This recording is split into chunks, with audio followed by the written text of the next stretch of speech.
the Gettysburg Address.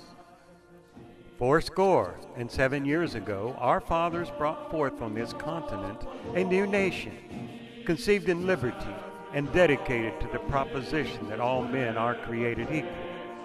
Now, we are engaged in a great civil war, testing whether that nation or any nation so conceived and so dedicated can long endure.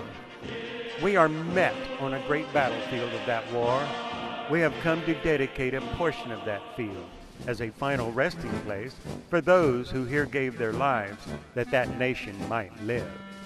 It is altogether fitting and proper that we should do this. But in a larger sense, we cannot dedicate, we cannot consecrate, we cannot hallow this ground. The brave men, living and dead, who struggled here have consecrated it far above our poor power to add or detract.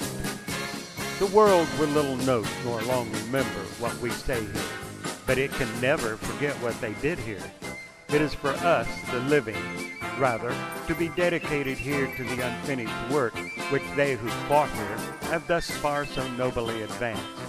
It is rather for us to be here dedicated to the great task remaining before us, that from these honored dead we take increased devotion to that cause for which they gave the last full measure of devotion, that we here highly resolve that these dead shall not have died in vain, that this nation, under God, shall have a new birth of freedom, and that government of the people, by the people, for the people, shall not perish from the earth.